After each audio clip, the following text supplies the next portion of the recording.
everybody, to SigmaCast. My name is Billy Vasily, and my guest for today is Luke Balcke. How are you, mate? Yeah, good. Really good to have you. Thanks for having me. Yeah. Yeah, good to be here. Luke is an astrologer. He's a quantum healer. He's a past life regressionist, and he's also a Reiki healer. That's it. Yeah. Yeah. And you're a... And a dad. and a fiance. Yeah. Yeah. Yeah, but wear many hats, man. Yeah, we all have to wear many hats. Totally. It's definitely in this day and age, in this time as well. Yeah. Many hats have to be worn. That's it, man. Yeah. So you're a Virgo in the 9th house. I am, mate. Yeah. I'm the teacher. Mm. Yeah. Always looking to expand, always thirsty for more knowledge and information and adventure. It's like this life is like a quest. And it's always been that way, but since I stepped onto my spiritual path, it's been more of a quest to discover the self.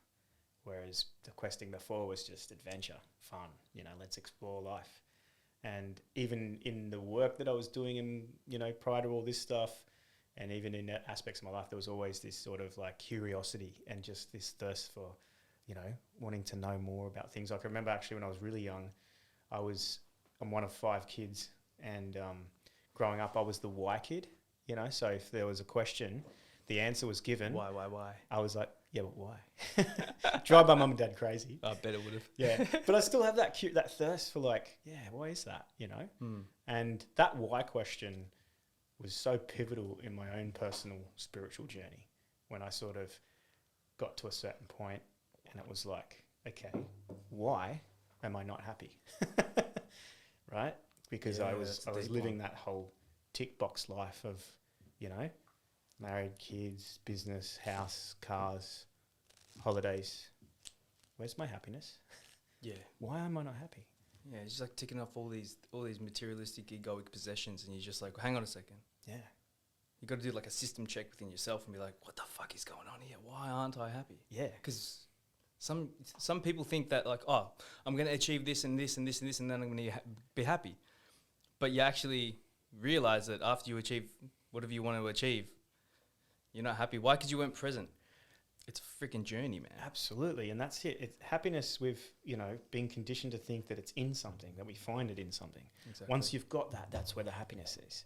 But happiness is a state of being. Exactly. And then you can be happy doing life. And that's the 9th house for me, is like learning to be, because the sun is the central sense of being, right? Learning to be, but on the quest of discovery. Instead of looking for the destination, enjoying the journey, and that's been a huge part of my spiritual sort of discovery in myself. It's like because it was going to be found in the next holiday or the next business deal or, another car or something like that outside of self. It was always going to be that way. And it was just this sense of like, where's my happiness? Why aren't I happy? Yeah. So now it's just like, hey, you can be happy cleaning the dishes. Exactly. Right? Dude, I was happy as fuck yesterday, right? Talking to like my internet wasn't working for 6 hours, dude, right? Internet was completely down. And I'm talking to technical support in India, right? And I was so happy, dude. I was having the most amazing conversation with this guy. I asked him how he was. He was so surprised. Yeah. Right? Oh, I'm well, thank you, sir. Thank you. I'm like, what's been happening? How's your day? Yeah. Mate, I was so calm and in zen. Yeah. I'm just like, it's just the fucking internet. Yeah. It's going to fucking resolve itself. Whatever happens, it happens, right? And it fixed itself. I got to have an amazing conversation with that guy. And he told me that like 90% of the people are rude and they just fucking yell at me. And he's like, I'm so happy and thankful. You're such a good person. And I was just like, dude, everyone should be nice. Yeah. Everything will get resolved. Well, it's infectious as well, right? Yeah, 100%. Your state of zen and happiness is made his day, And what did that take? 0 effort. Fuck all effort, dude. But it takes a lot of effort to get frustrated and angry and like reactive. Of course. It takes so much energy. It And does. Afterwards, you're all like, I need to lay down. Punch or a couple walls or something. Yeah, or a bloody shot of tequila or something. Yeah, exactly. Right? And then it's just drown like, it. Whereas the effortless flow state of just being like chill. Yeah. And happy in the process. And then you've made someone's day. Exactly. He's going to remember you out of the thousands of people he speaks to in a day or a week or whatever, he's going to be like, that guy made my job worthwhile, you know? At least he's not taking home shit that day, is he? No. He's not at home going, yeah, how are you? You know? Yeah. So it doesn't take much. Oh, it's the little things, man. Yeah. It's the little things, and they add up. Yeah. And then that creates the person. Yeah. You know? Yeah. It really does. Absolutely, man. Yeah. Yeah. So I've got a question for you. Yeah. How did you get into this field, and what were you doing before this? So in my past life, I like to say my past life. Technically, yeah. Yeah. Well, seriously, like Luke Mark 1, Luke Mark 2. 100%. I was a pest controller. No shit. Yeah, yeah. So literally I had my own pest control business. Yeah. I predominantly dealt with termite management. Yeah. Lived on the Gold Coast. That's a huge issue. And I eradicated termites from people's house. Gave the sole peace of mind, really. Go and check a house, say, yeah, you're all clear. Or if it had a problem, eradicate it. So I was really good at my job. I had a pretty successful business. Pretty good name for myself on the Gold Coast. And like we said before at the beginning, just had ticked all the boxes, was externalizing my happiness into things, and got to that sort of early 30s where I had 3 kids, a wife, mortgage, business, all the stuff that you're supposed to have to make you happy. But I wasn't happy. So to mask my unhappiness, I would drink quite a bit. Yep. Yeah, so drown my misery in alcohol. Not knowing that that's what I was doing at the time, just thinking, I just want to have a drink, And it would turn into more and more and more, and I'd do silly things drunk and not remember the next day, and it just got on and on and on, and got to a point where made a fool of myself at a friend's wedding, and had a lot of regret and shame about that, and sort of sat in that for a week or two, and just went, I don't know what's going on or why I have this need to want to fucking write myself off all the time. So I need to stop drinking. Because it's not helping. It's actually making shit worse. And now I feel like an idiot because I've ruined someone's wedding potentially, right? Or I've been that guy, that guy. Yeah. That was me. And so I said, okay, this was 2014. I said, 2015, no alcohol. That's it. I'm done. I'd already started looking into 9/11 conspiracy stuff around 2012, 13, 14, a little bit here and there. But I wasn't really in the rabbit hole. I was just sort of like, and let's go back to like 2001, 2002. Yep. I was living in the UK in 2002, 3, and I was like, fuck yeah, go to fucking Iraq and blow those fuckers up. Like I was that guy, like, fuck, how could they do that? America's got to defend themselves, like, after 9/11. Yep. So then when this sort of, a lot of stuff came out 2012 and beyond around this whole conspiracy of this, and I was just like, what? So in 2015, I said no alcohol, still smoking a little bit of weed, just, here and there. But I was doing that, and then I was listening to podcasts or reading books. I wasn't watching the TV anymore, and I was just on this sort of thirst. And I went down that 9/11 rabbit hole so deep that I was like, okay, there's some fuckery at foot here. This in 2012? This is in 2015. 2015 you went down the 9/11 rabbit hole? Yeah, I'd already started to dabble. Yep. 2015 I fully went down because I'm not drinking, so I had more time. Yeah. And I had more clarity of mind. More focus. Focus. And I lost 15 kilos in about 8 weeks that year. Jeez, that's, Just from not drinking. Can you imagine? Dude, that's crazy. Yeah, I was the heaviest I've ever been. It's like 85 kilos and I got down to 70. In 8 weeks, that's like 2 kilos a week. Yeah, it was nuts. Yeah, it was crazy. Yeah. I was training at the time for an amateur boxing fight. Oh, cool. So that was kind of cool. That was also helping me. And the guy that ran that was a recovering alcoholic. So it was all really... Everyone supporting each other, bringing each other up. Yeah. Oh, shit, that's so good. Yeah, man. it was really good. Yeah, fantastic. Anyway, and so the 9/11 rabbit hole led me to this deep understanding of, okay, that wasn't how they said it was done, but why would they lie? Like, why? Why would they lie exactly. about that? It comes back to that question, like, why? Yeah. Why would that be the case? And then, if that's a fucking lie, well, what else is? Exactly. Which is what most people do when they start that rabbit hole. Like, what else? What else? And I was, because I work for myself, in between jobs where I drive around the car, like I drive probably 500 or 600 Ks a week between houses in my pest job. Yeah. And then I had a lot of time to myself, and I had a lot of time on jobs where I was doing something that sometimes the homeowner wasn't home, or I'd be on a job all day. So I'd have a little earpiece in and I was just devouring podcasts, like on so many different things, and Santos Bonacci stuff. Yeah, and, yeah. no. One of my questions was Mr. Astrotheology, actually. Yeah. You already dropped his name before I even asked you. mate, he was pivotal to my awakening. Yeah, same here. And my introduction into astrology. Yeah. Yeah. So, to cut a long story short, I looked at every conspiracy. I went back in time and looked at all of them through that year. And I just came to the understanding, okay, that there is the reality that we're shown, and then there's a different reality. And they're trying to, with the one that we get shown, they're trying to control the way we think the world works and how it is, and control our mind, our thoughts and things. And the alternative is it's just free thinking, right? And there's just an alternate behind all these conspiracies and things like that. Came across Santos Bonacci, and he was just astrotheology. He was mixing astrology and religion.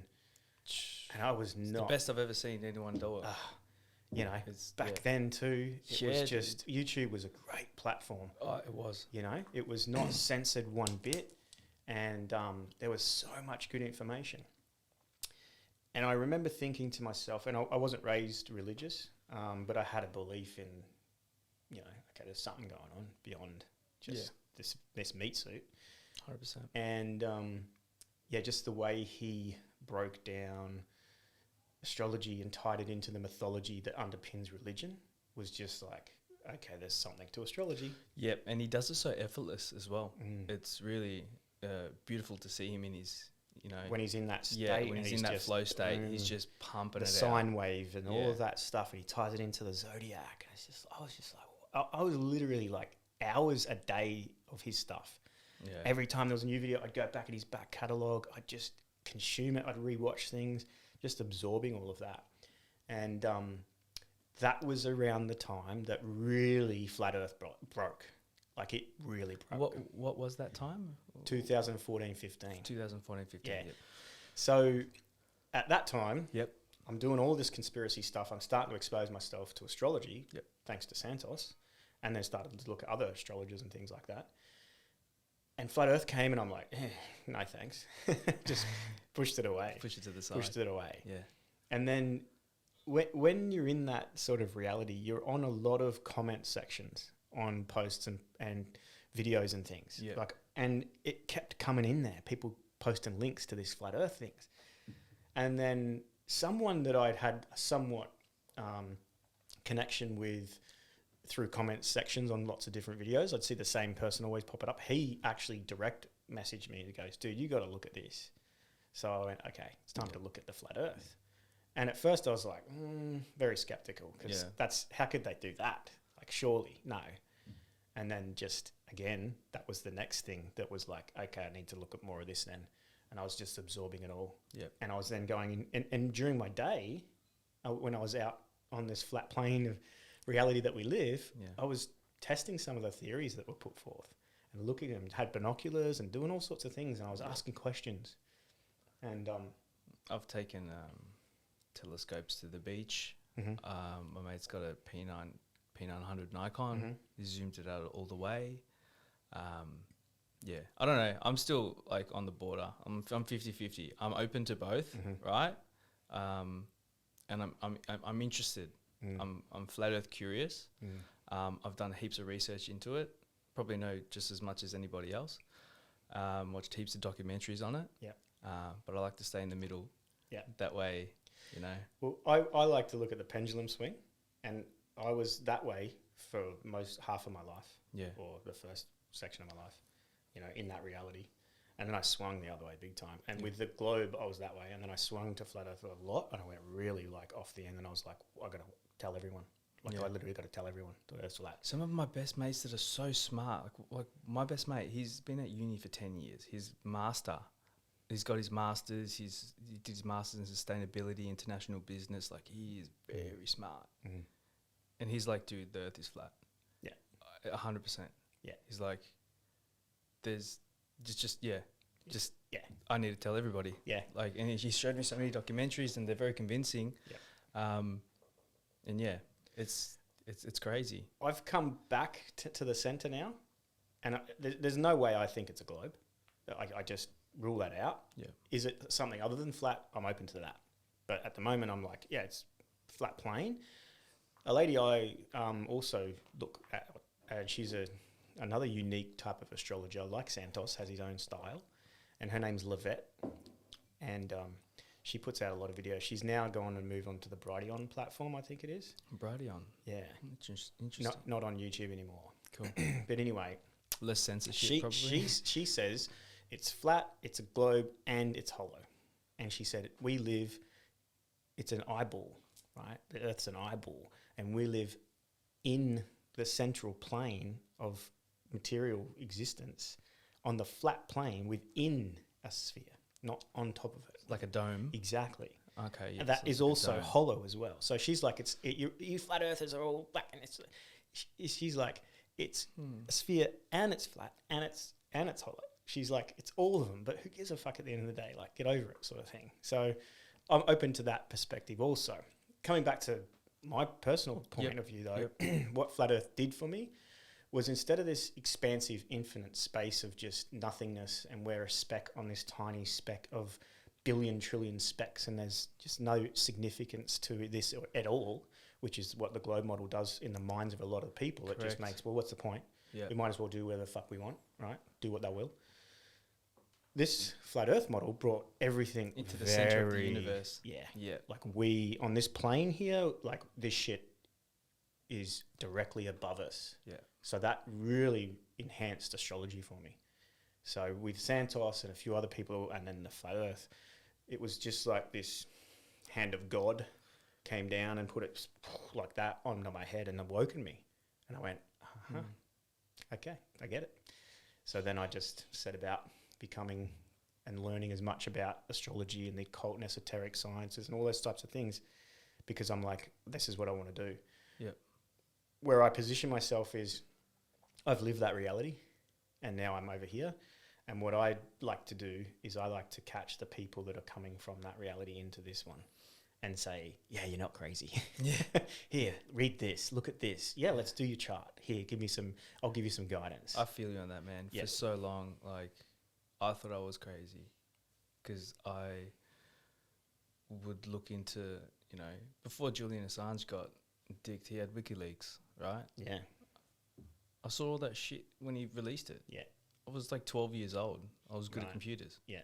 I knew about the Iraq War when I was 12. Yeah. I could see straight through and understand that it was all for oil. Yeah. Halliburton. It was. And I'm trying to have arguments or conversations, constructive conversations with adults as a 12-year-old, 13-year-old. They think I'm nuts. But I know who I am.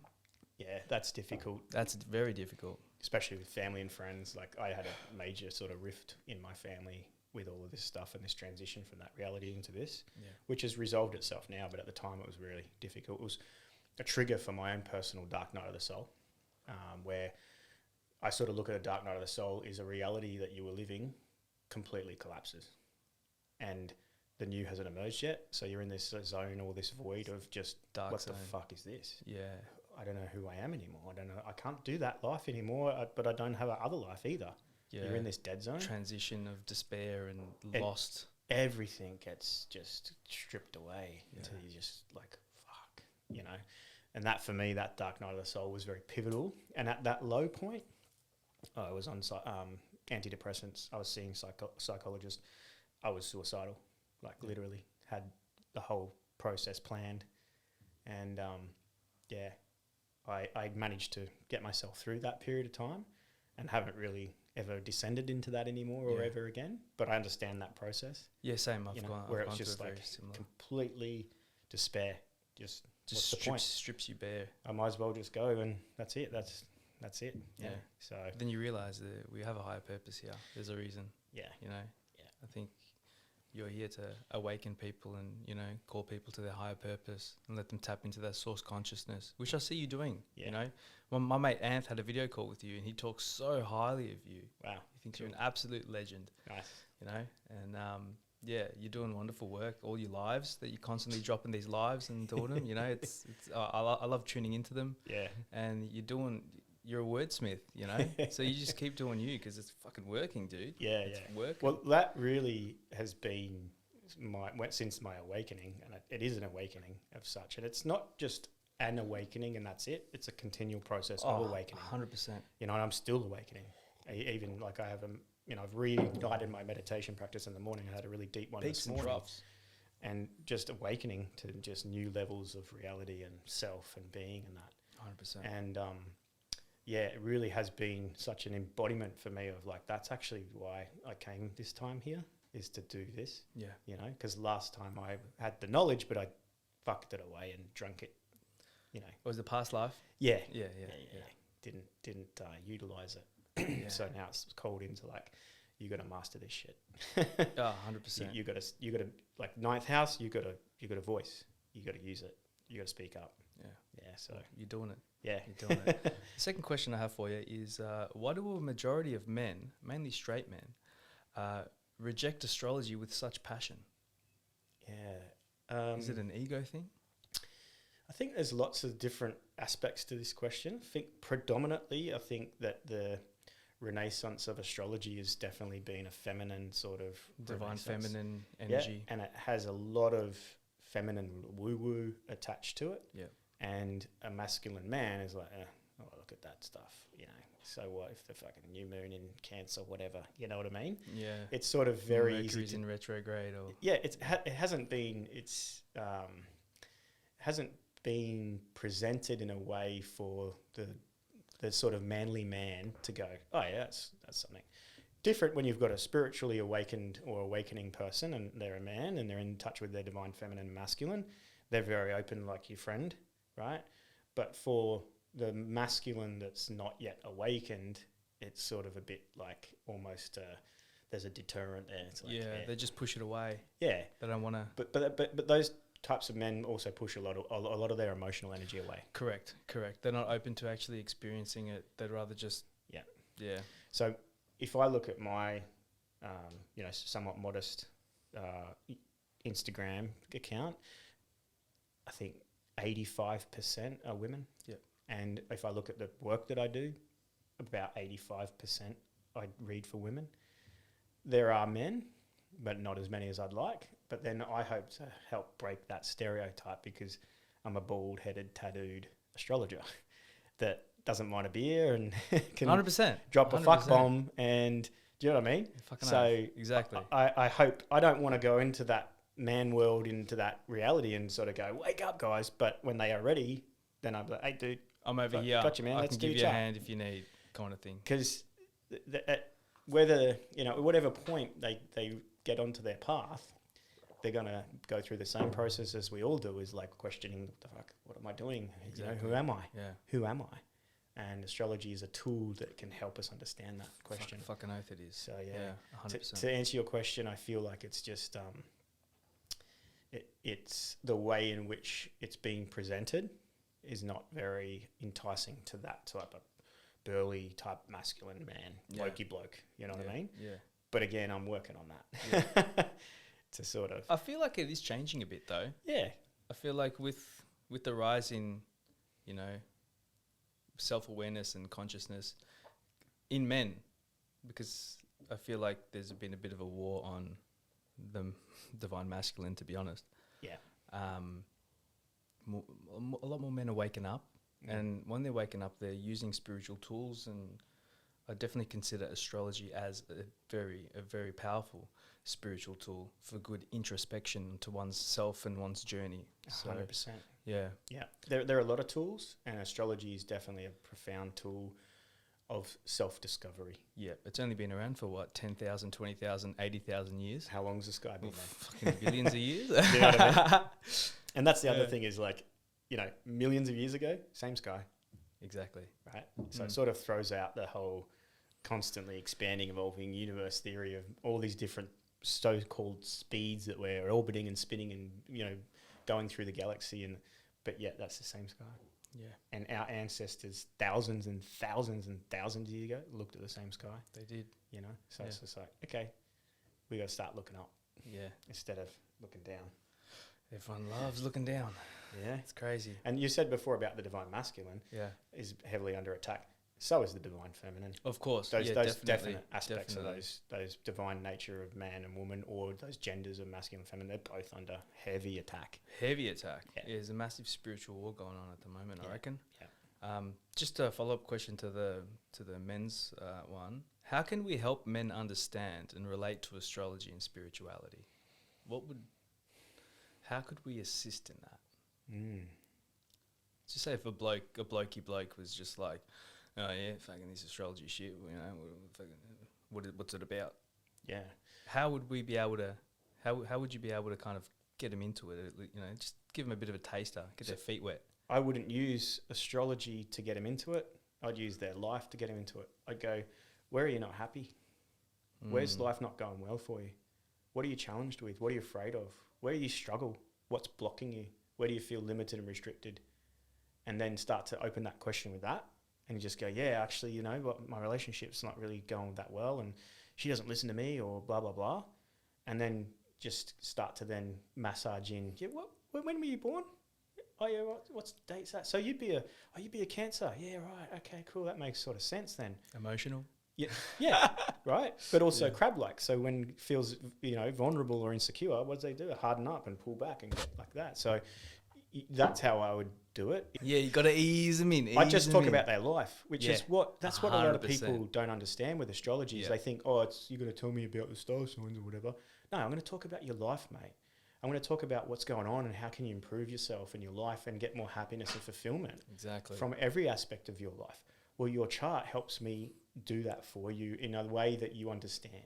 The chart, it makes you unique, and a unique individual that you can tailor all that information specifically for that one person. 100%. Down to the freaking time that they were born. Absolutely. The time. Yeah, not absolutely. the date, but the actual time. Yeah.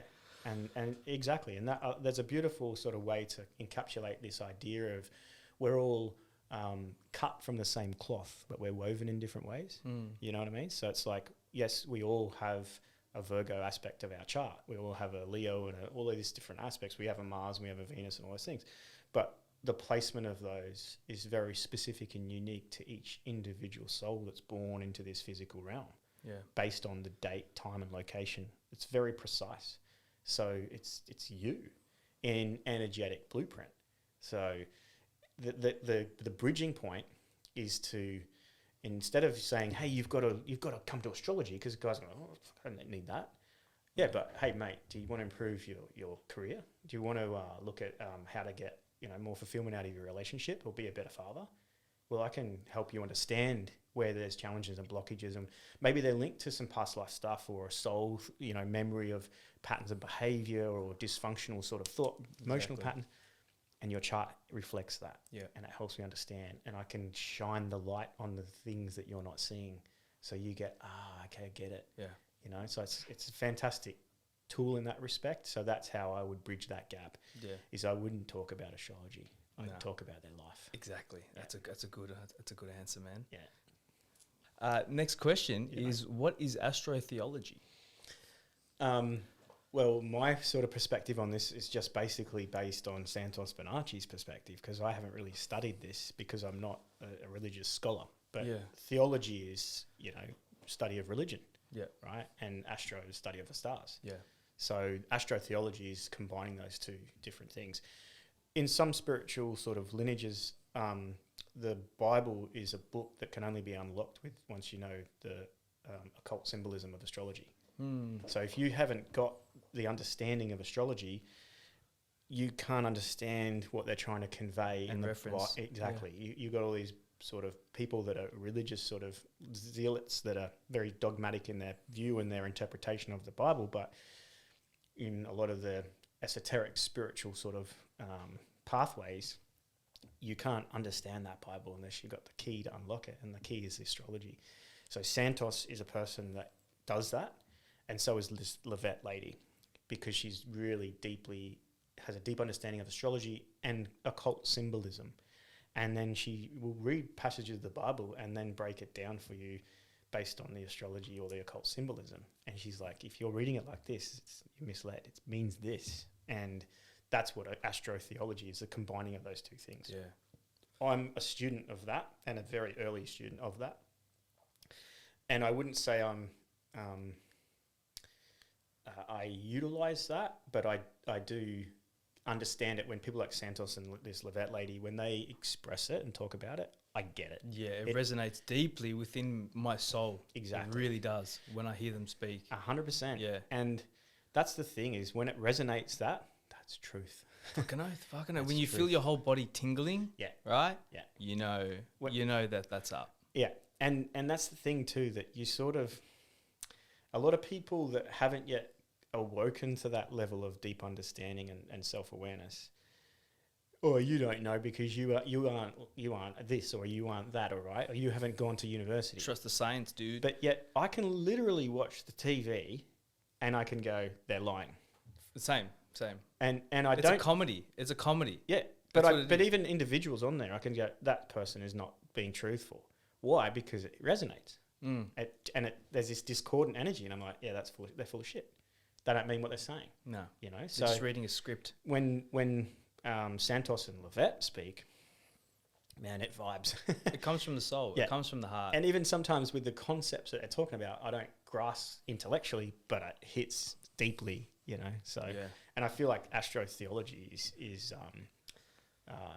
the pathway to really expand that deep knowing. You know? Definitely. Yeah. So, I understand astrology fairly well, although I'm still a student of that. But religion, I don't really. The Bible, I've never read the Bible. I know passages of it, Yes, and I can look I at did it. religious studies at school, but I Yeah. wasn't really paying attention, to be honest. I was raised atheist, I would say. My parents were raised religious and then chose with our siblings and that to go, yeah, fuck all that shit. Which is fair enough, Yeah. you know, based on their own personal experience. Yeah, cool. But so I always had the that's all bullshit sort of feeling. But Yeah. now I'm like, I have my own personal sort of connection and relationship It's kind of funny how we grow up and we're just like, and then we kind of come back and, you and I have both done plant medicine. We've both done ayahuasca. Yeah. It definitely is a god, I'd say now. 100%. Well, with that, with the ayahuasca stuff, yes, there's definitely a god. And when you look at astrology, there's many, aspects of God. Exactly. Right? Like I'm Greek on one side and Fijian Indian on the other side. So Indian. Yeah. So Hindu. And both those religions have many gods. Yeah. Super interesting. Yeah. And that's why in the intro for the SigmaCast video, if you look at it closely, at the start it's got Thoth, the Atlantean. Yeah. Right? Yeah. And then it's got Shiva Yeah. in another frame. Yeah. And then at the end, right at the end before the Sigma sign comes up, it's got two Zeuses. Yeah. Right. Yeah. So I Interesting. kind of wanted to incorporate, these gods because there are many gods. Maybe there's one fundamental substrate of creation, which is, referred as the ninth dimension, which we'll get into a bit later in this. But yeah, there definitely is a higher something. There really is. And to think that there's not, that's pretty, close-minded, to be honest. Not only is there a higher, creative force, but it flows through everyone. We are it. Exactly. We are created from that. Yeah. And we are an expression of that. Yeah. We embody that. Yeah. And that's why we are here. Yeah. To express ourselves in millions of different ways, billions of different ways. Same in different in magnitude, but same.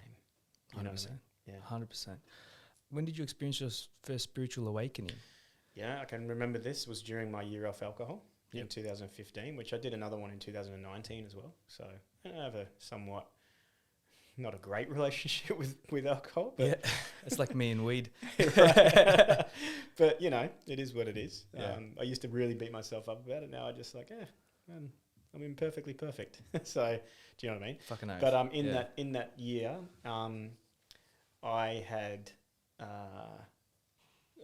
I'd come out into the flat Earth aspect of things. I was really absorbing things, but I was starting to get a little bit mentally unstable, and I started.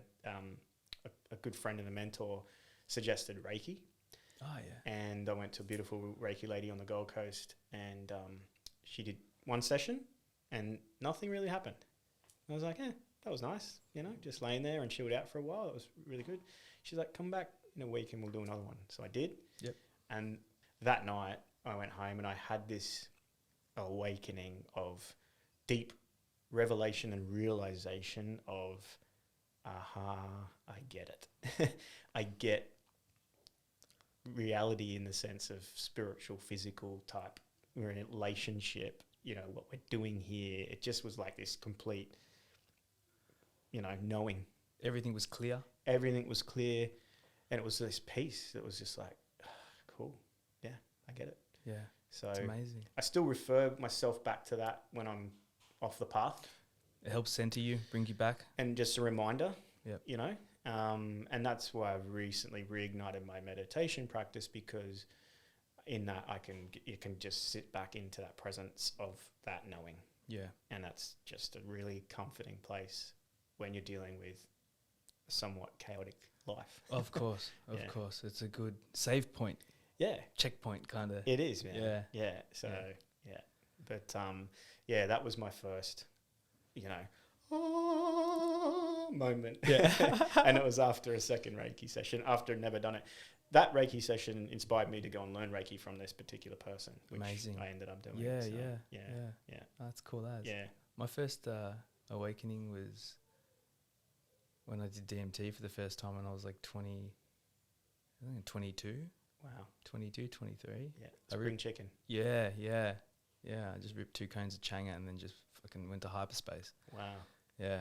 Yeah, I've not done that. I've only ever done DMT through ayahuasca. Yeah. But what's that experience like? It just propelled me. It propelled me into another dimension, and there was this figure that looked like Zeus, and he pretty much just like curb stomped me. Wow. He pumped the whole knowledge of the universe into my head, and I'm like, dude, I've got a feeble human brain. I can't hold the whole Akashic records in my brain right now. Like, come on, give me a break. This is amazing. I love it, but how do you expect me to remember all this? And then he just like halfway through he switched, and he's just like, what the fuck are you doing with your life? You fucking piece of shit. You pathetic fucking nobody. You know, sort yourself out. And just chin checked me, man. Felt like he was just gutter stomping me on my head. Yeah. And I got that reality check that I needed. Yeah, at such a young age. Yeah.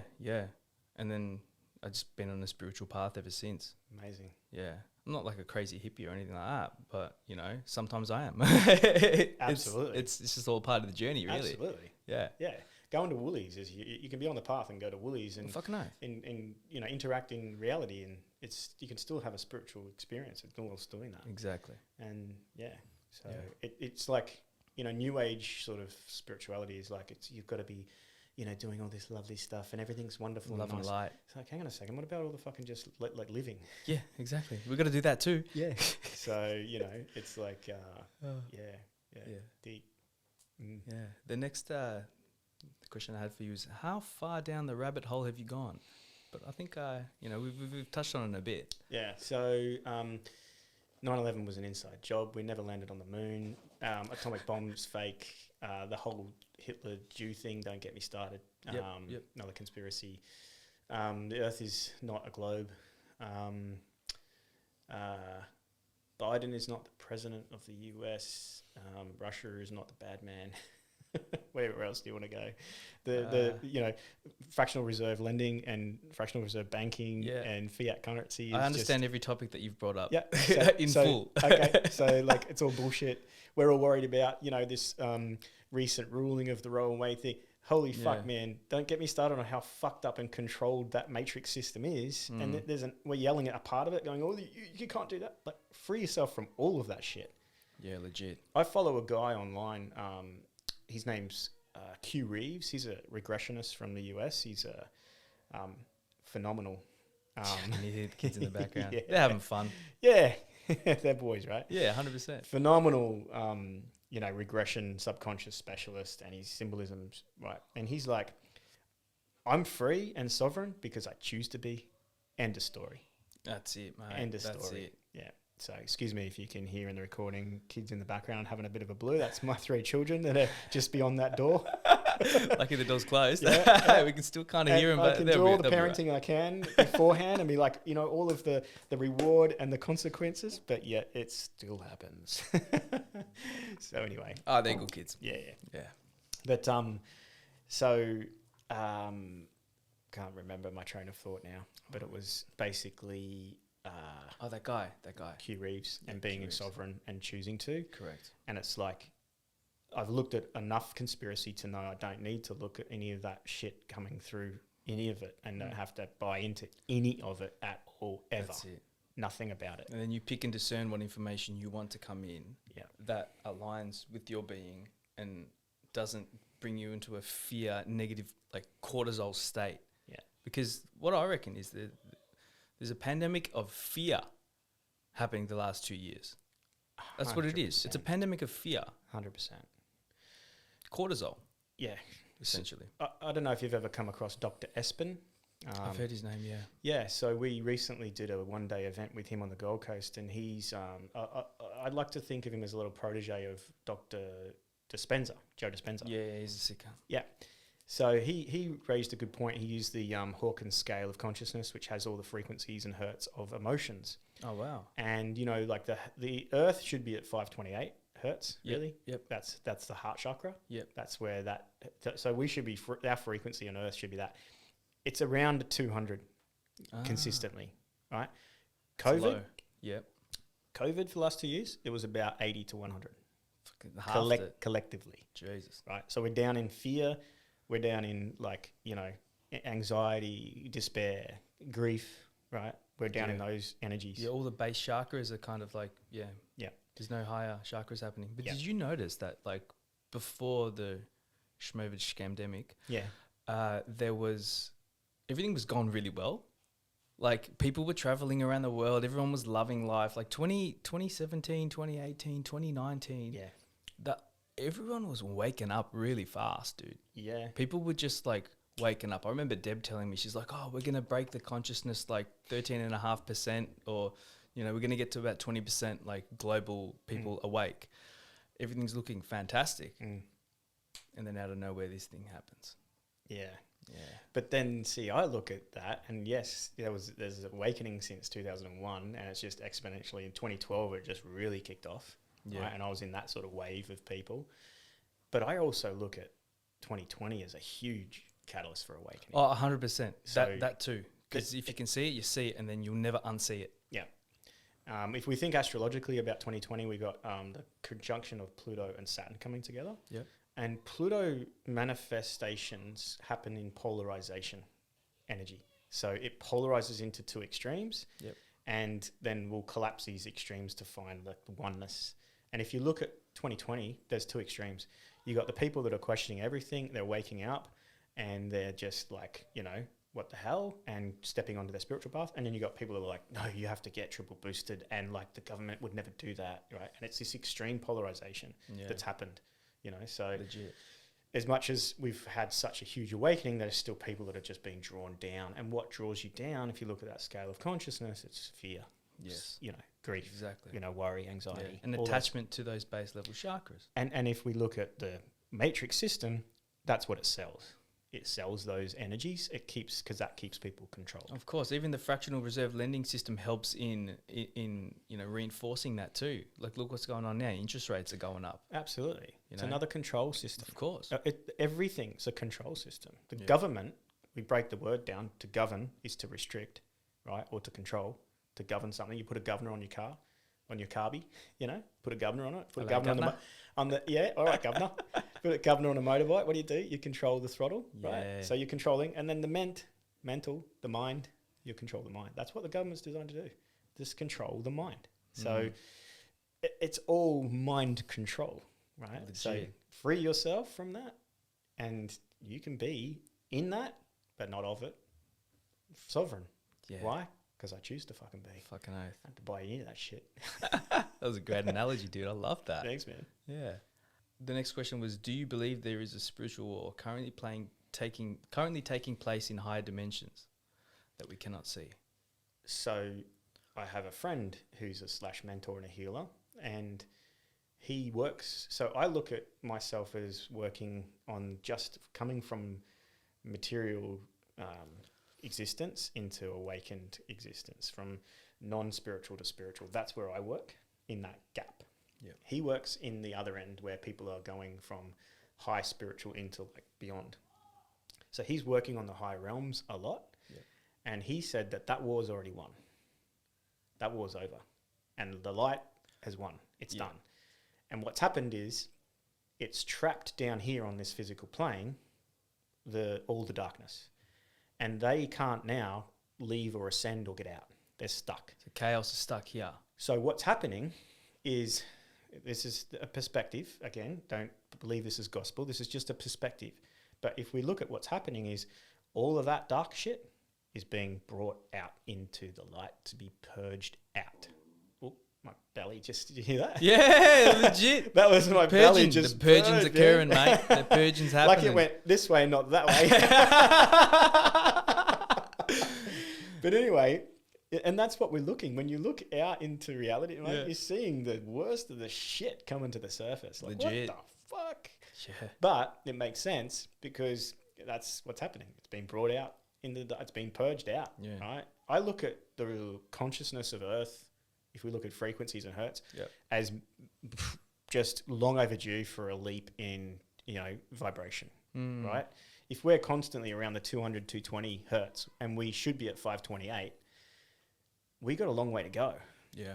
So those dark energies like fear and greed, all that, they don't vibe at 528.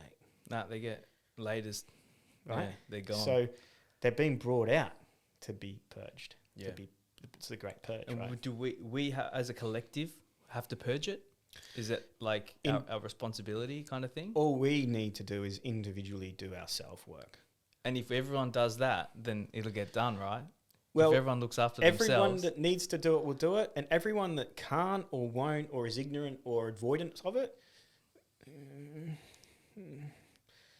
is a pathway for that. Yeah. And it's probably not going to be around in the next 10, 15 years. Yeah. Right? If they can't, the Earth's going to. That's a perspective again. Is it the 5-dimensional kind of shift to 5D kind of thing? Yeah. I just feel like that low vibrational energy is not going to be able to survive. Yeah. You've got to raise your vibe. Like you literally got to start raising your vibe if you want to survive. Vibrations rocking the foundations. Right? Yeah. Raise your vibe if you want to survive. Why not? We're bringing Earth back to where it should be. Yeah. So on the high realms, I feel like from his point of view, it's done, which makes sense to me. Yep. That now it's just here. And what he says is it's going to be brought out, purged, and then taken into Earth to be recycled. Because if we look at the sun as the positive polarity and the Earth as the negative, not in the sense of good and bad, but as in polarities, then the Earth absorbs and attracts. And what does it do? It takes negative energy and recycles it. Yeah. And that's what the Earth does. Everything that dies lands on the Earth, and the Earth will degrade it regenerate that energy and sets the energy free, right? So that's what Mother Earth does. Use the analogy of a mother consoling an upset child. The kid's fallen over, hurt themselves. They run up to their mum. The mum comes, "Come here, it's all right," and grabs them. And within a few seconds or a minute, the kid's calmed itself down, is no longer crying, and runs off and plays again and happy as Larry. Exactly. Because the mother absorbed all of that hurt, that negative energy. Yeah. The Earth does exactly the same thing. So we're seeing all this shit come out because it's going to be brought back down and recycled. Exactly. If you're a soul departing now, this is another perspective. If you're a soul departing now at a really low frequency of fear or anything like that, if we imagine that you're attracted here as a soul because the karmic vibrational frequencies are all just matching your soul karma, so you get a new body, right? It's a process of incarnation. Yep.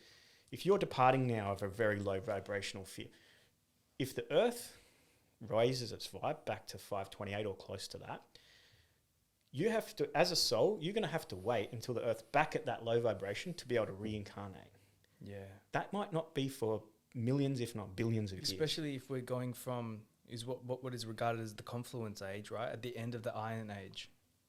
Kali Yuga. Yeah. Kali Yuga as they call it. We're at the end of the cycle, right? Now, it's a cyclical, it's a cycle, it just keeps going, right? Mm-hmm. So then we're going to go back into the Golden Age, right?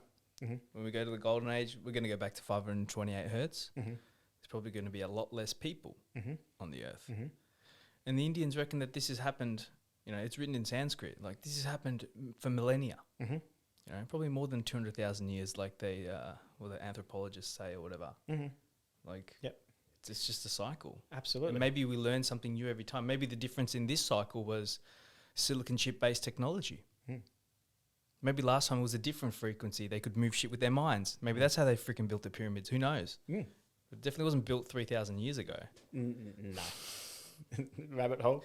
Exactly. Yeah. I went, like, back in 2013, I met Graham Hancock. Yeah. Went to one of his lectures at RMIT back before he was, like, cool and well-known. Fingerprints of the Gods. Yeah, I got it signed by him and his wife. Met his wife. He gave me a hug. I gave him some really kind words, and he gave me a hug. And he's just such a genuine bloke. Him and Joe Rogan were my introduction to ayahuasca. Yeah, same here. Yeah, same here. Because I did the DMT, and then Joe Rogan would talk about DMT all the time, so I did it, and then I'm like, okay, cool. Well, I've done that, and that's supposed to be the Mount Everest. So I'm like, I'll go do ayahuasca. So I went to Peru.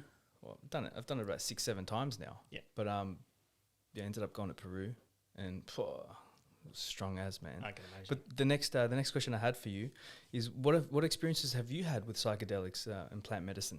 Yeah, so recreationally, a lot of mushrooms. Yeah, same. Amsterdam, Thailand, full moon parties, mate's butts party, I was going to do something before this podcast. I've got it in the fridge ready. I made some tea, and I'm like, oh no, better not. Just take it easy. Yeah.